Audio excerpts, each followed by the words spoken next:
the Secretary General had been supportive of her. She said she was receiving threatening emails, threatening phone calls. Was the UN aware?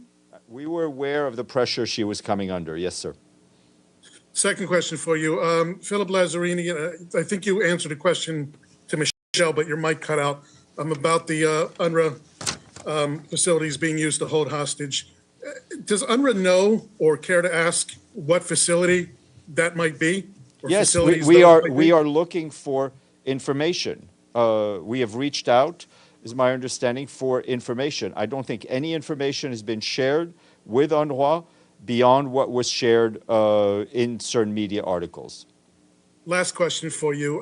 U.S. aid is being gutted, apparently, and now seems like it's been shut down.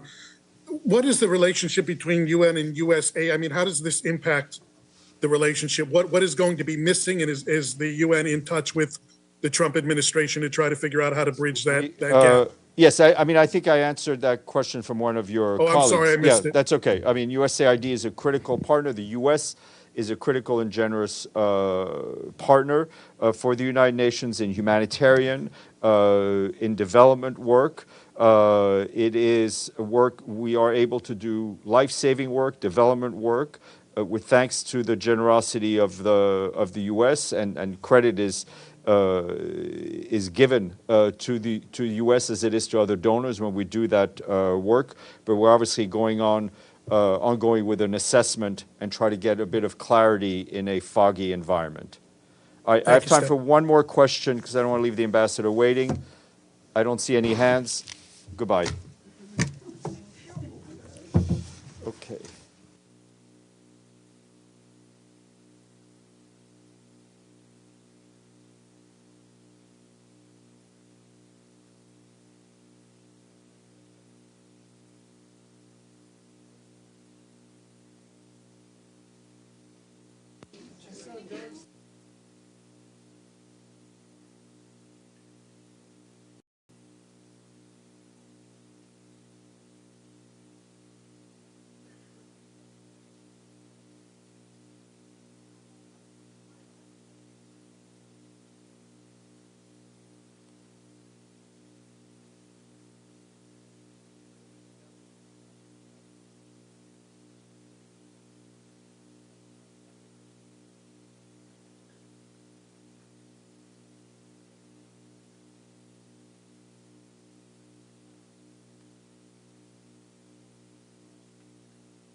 Good afternoon, everyone. Welcome to today's press conference.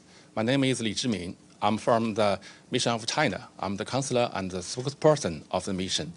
As you already know that China assumes the Security Council presidency for this month.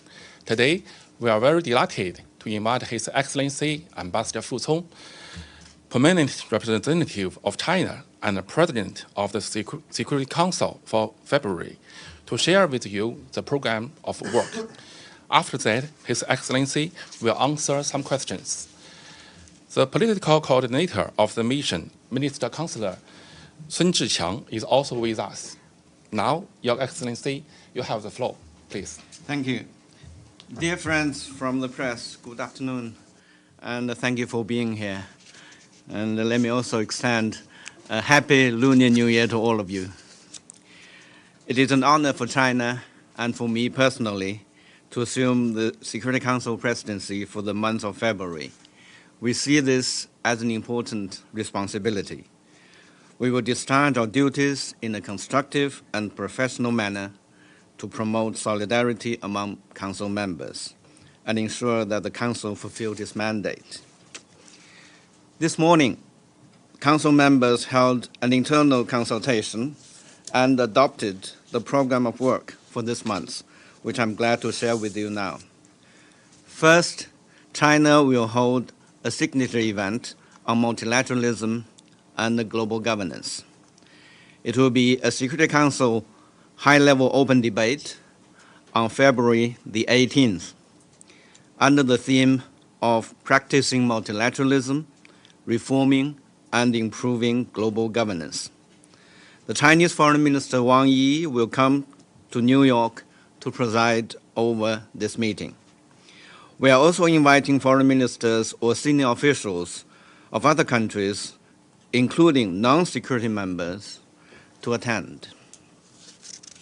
As we mark the 80th anniversary of the founding of the United Nations this year, and as the world enters a very turbulent period, the open debate aims to encourage countries to revisit the original aspirations of the UN, reaffirm their commitment to multilateralism and the important role of the United Nations, including the Security Council, and to explore ways to reform and improve the global governance. Second, the situation in the Middle East remains a priority on the Council's agenda. This month, we will hold briefings on the Palestinian issue, Syria, and Yemen. Regarding Gaza, now there is a ceasefire, but the situation remains fragile. The Council needs to closely follow the developments and take actions if needed, so as to ensure that the ceasefire agreement is implemented fully and effectively, and that the humanitarian access remains open and unhindered. Also, phase one of the ceasefire arrangement will end by the end of the month. It is incumbent upon the international community to promote a comprehensive and a permanent ceasefire and ensure that the ceasefire is uninterrupted and irreversible. Of course, the situation in West Bank also merits our close attention. Just yesterday, we heard reports of the IDF's military attacks against residential blocks in the Jenin and Tukam camps. And this morning, I met with Minister Mansour of the Palestinian mission, and he explained he actually presented a letter to the President of the Security Council and asked the Security Council to take swift actions to stop the situation. And we are in consultation with member states of the Security Council on the possible meeting, and we are consulting on the format and the timing of that meeting.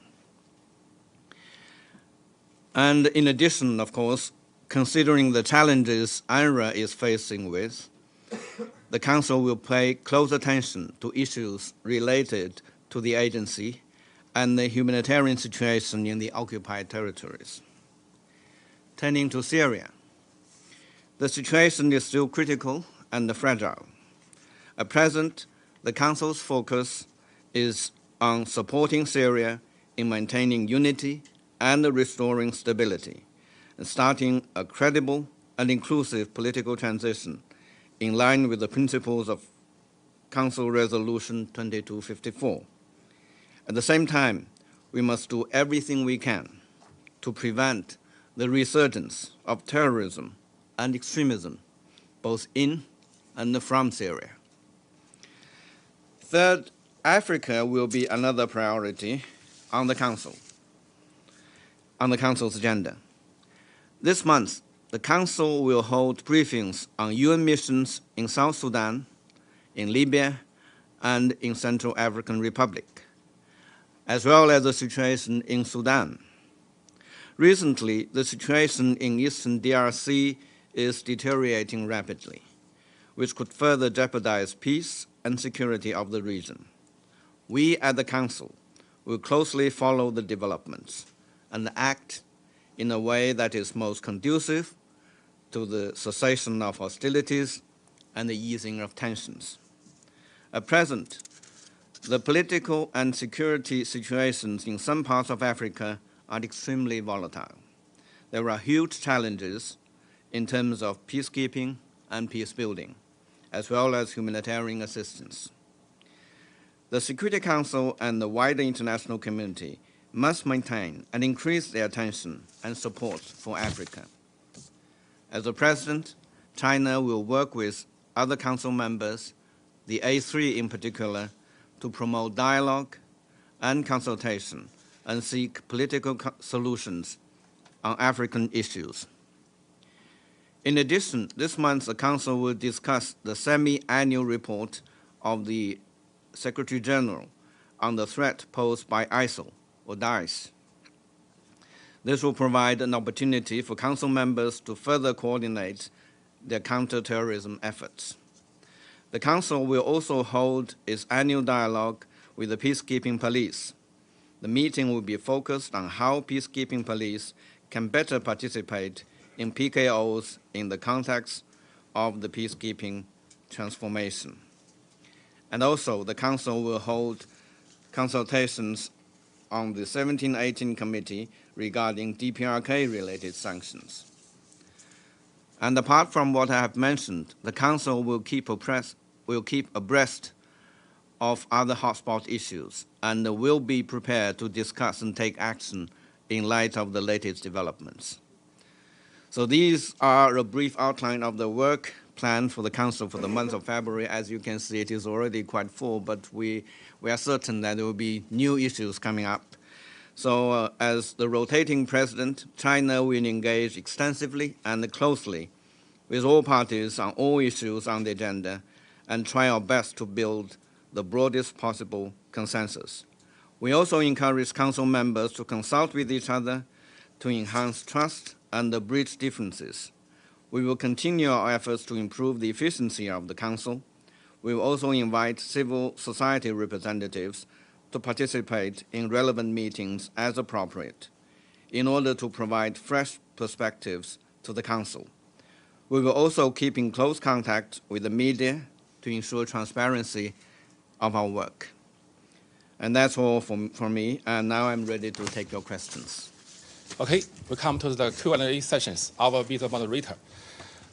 Before asking questions, please kindly just introduce yourself and the organization you represent. Thank you. To start, we just follow the tradition and give the first question to the representative of ANCA. Edith, please. Thank you very much, Mr. Ambassador.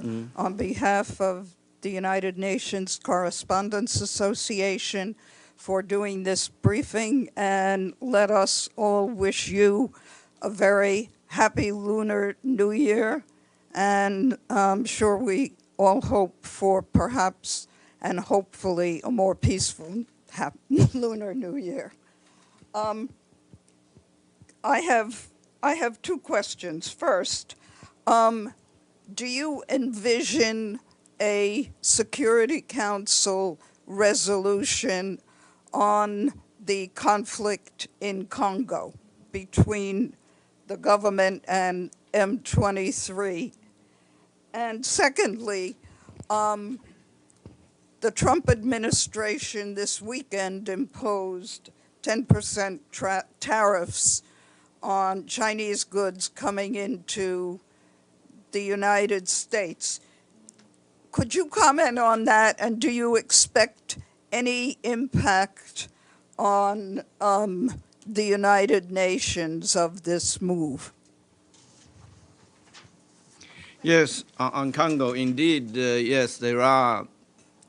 We are very concerned about the situation in Congo. I think what is most important is to have the ceasefire, and also it is important that the M23 withdraws from the territory it has occupied. And we also urge the two countries, Rwanda and the DRC, to engage in peace dialogues. And with respect to a possible resolution, indeed, one member of the Security Council is floating the idea that there might be a resolution along the lines I have outlined. And so as far as the presidency is concerned, we are in full support of this, both in our national capacity and as the president of the council. And we do believe that the situation merits very rapid and robust response from the Security Council. And that's one thing. And on the U.S. tariffs, indeed, thank you for raising that question, which gives me an opportunity to respond to that. And indeed, we are firmly opposed to this unwarranted increase, and we do believe that this is in violation of the WTO rules. So that's why China is filing a complaint at the WTO, and also we may be forced to take countermeasures. And let me also emphasize that there is no winner in a trade war. And we do hope that the U.S. should look at its own problems, really find a solution that is beneficial not only to himself and also to the whole world. And frankly speaking, I don't think that raising tariffs is beneficial to the U.S. itself. And also I want to mention that the excuse for raising the tariffs is on the fentanyl. Let me also say that this is also very, very much unwarranted. And China is one of the countries that has the most stringent regulations on fentanyl. Actually, we have regulations on all fentanyl-related substance. Actually, China is the only country that put the whole category of fentanyl-related substance under regulation. And so, again, on this issue, the U.S. should approach this issue more from its own perspective. For instance, look at the demand side of the fentanyl, and rather than shifting the blames onto others. I don't think that will be a good for the U.S. itself. Thank you. Mila, please. Thank you very much. Thank you, and thank you, Ambassador. Happy New Year, as others have said. It's Pamela Falk from U.S. News and World Report. Following on Edith's question, on February 18th, when your foreign minister comes here, do you expect any conversations here at UN headquarters or in Washington on the U.S.-China dialogue that's going on, continuing to go on the tariffs, or with you and what promises to be the new U.S. Ambassador Elise Stefanik? Thank you. Well, on the foreign ministers meeting, actually, as I said, we are extending invitations to all members of the Security Council and also non-members of the Security Council to attend the meeting. And we don't know whether Secretary Rubio is coming to New York. If he comes, I'm sure that will be a very good opportunity for the two foreign ministers to meet. And as far as I'm concerned, Well, tariff is not I don't think it is a subject for the United Nations here. It is a subject for the WTO. But, well, I'll be happy to discuss any issue with my counterpart from the United States. Thank you. Chinese journalist Xinhua, please. China Xinhua Youth Agency. According to your agenda, this month, China will host the Security Council high-level open debate on practicing multilateralism, reforming and improving global governance. My question is, what's your consideration for the arrangement of this debate? Thank you. Thank you for the question. This gives me an opportunity to explain a little more on the China's initiative on this signature event. Let me say that China's initiative to hold this signature event is based on three considerations. The first one is the urgent need to reaffirm our commitment to multilateralism. We all know that this year marks the 80th anniversary of the founding of the United Nations. And in our view, if the 80 years of the UN history have taught us anything, it is that multilateralism is the best guarantee for international peace and stability. So we believe that as the world enters a new period of turbulence, it is all the more important for countries to reaffirm their commitment to an international system with the UN at its core and to an international order based on international law. In particular, the principle of peaceful resolution of disputes. And second consideration is the urgent need to improve global governance. It is our belief that facing the myriad challenges around the world, no country can stay aloof or unaffected. The only option is to work together. At present, there is an increasing call in the international community, among the Global South in particular, for reforming and improving the global governance system. In our view, global governance reform is not about dismantling the existing system or reinventing the wheel. Our approach is one of innovation and improvement. It is to better reflect the changing realities of the global political and economic landscape and the common aspirations of the Global South. The aim is to build a more just and equitable global governance system, one that addresses the global governance deficit and ensures that its benefits are shared by all. Our third consideration is the urgent need to strengthen the role of the Security Council. The Security Council is at the core of the global collective security mechanism. The whole world looks to the Council members to work together to fulfill our duties mandated by the UN Charter. Yet, unfortunately, long-established practices that have served us well over the years are being eroded. Solidarity and cooperation are being replaced by division and confrontation. And very often, the Council has been unable to do anything in face of major security crises. This situation cannot continue.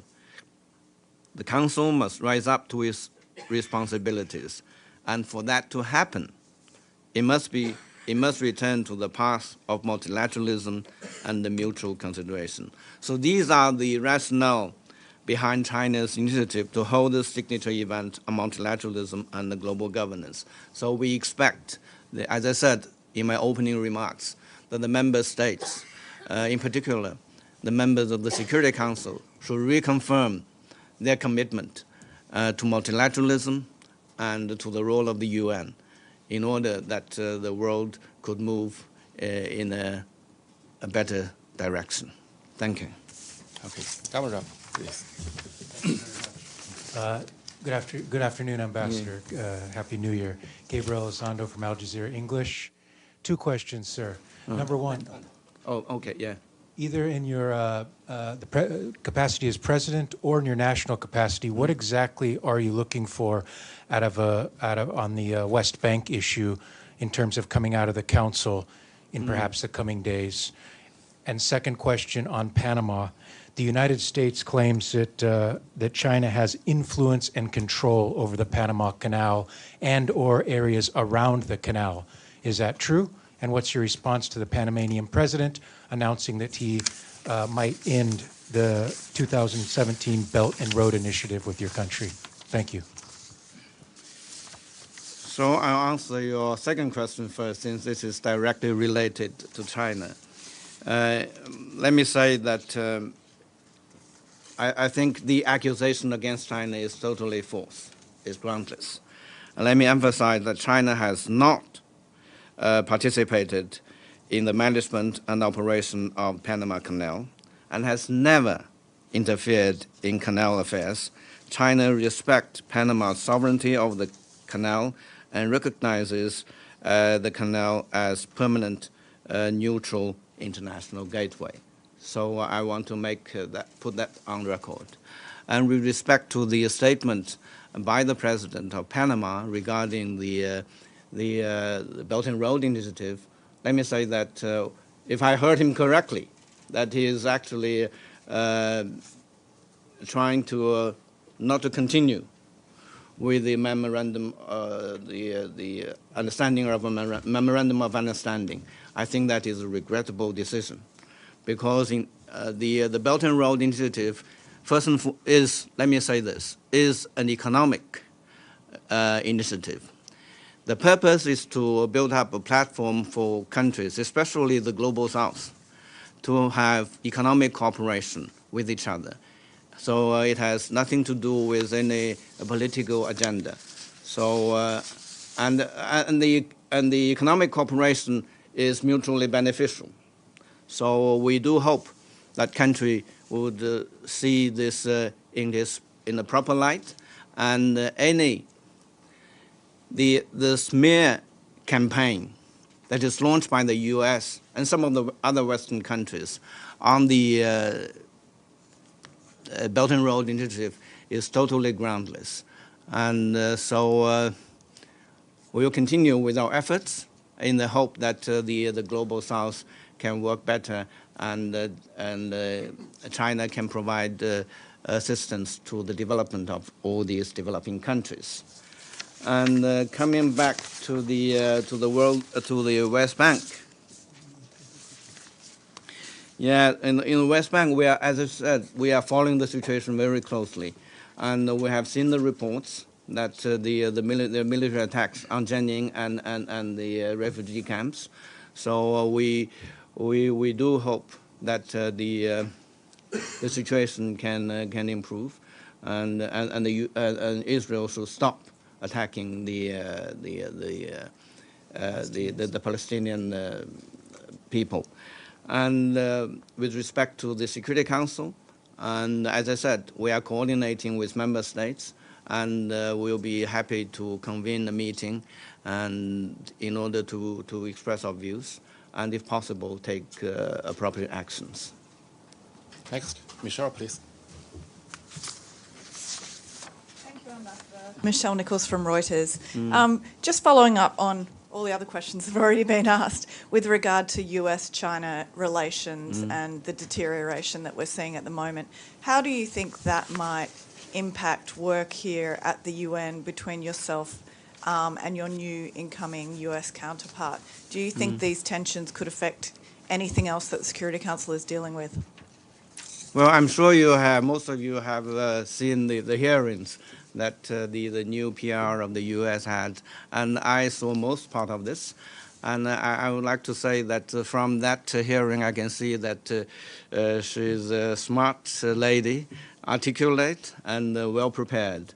And of course, I also took note of some of the prejudices and the misconception that he has expressed, which we strongly object to. And but on the whole, I do believe China and the U.S., being the two biggest countries in the world, have so much in common, and that we can cooperate on. For instance, within the framework of the United Nations, there are global issues that require the concerted efforts of the entire international community. and in particular countries like China and the United States, like the anti-terrorism, for instance, anti-narcotics, just now I have mentioned, and also non-proliferation issues, and also the, well, in my view, the climate change issue, and should also be an issue that the two countries can cooperate with each other. So, and also we have, and also within this House, China and the U.S. are the two biggest financial contributors to the UN. So it is only natural that our two countries have some similar concerns on how to enhance the efficiency of the Secretariat and the UN's work. So there are many things that China and the U.S. can work together. And I do hope that despite all the rhetorics that we have heard from the American politicians, we can take a constructive, and I will emphasize, a professional approach to our work here in the United Nations, because there are so many things that we can work together and so much is at stake. If China and the US can work together and jointly, I'm sure we will be able to solve many problems and make the world a better place to live. Thank you. Okay, next, Dennis, please.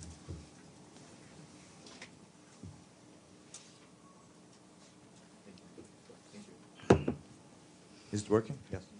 Thank you so much. Thank you. In September, a ministerial meeting of the Friends for Peace group on the Ukrainian crisis was held at the United Nations headquarters. Do you plan to hold another meeting in February, especially with regards that Foreign Minister Wang Yi is visiting New York? Thank you. Yes, during China's presidency, there will be a very important anniversary, which is February the 24th. And this is the day when 3 years ago, the conflict in Ukraine started. So there are already countries who are proposing to have a meeting on that date. And as a president of the council, China is obliged to make a proper arrangement according to the rules of procedures. And as the past practice, most likely the Russian Federation will propose a counter meeting, and we will also be obliged to arrange for that meeting. And respect to the friend of the chair for Ukraine, indeed, this is, we already had 2 meetings. One is at the ministerial level and the other at the PR level. And the purpose is to build a platform for the Global South to have our voices heard, because this conflict is not only affecting the 2 countries, it has global ramifications. And it is important that the Global South should highlight the global ramification of this conflict. For instance, the food security, the energy security, and also even the maritime transportation. So that is the purpose of our setting up this Friends of the Chair, group of friends, Friends for Peace. That's right. And for this February, for the coming months, yes, this group, we are thinking about having another meeting to evaluate the current situation. We know there are many things that are afoot concerning this issue, and there are many ideas and proposals. We are very glad to see, as far as I can see, there are expressions of willingness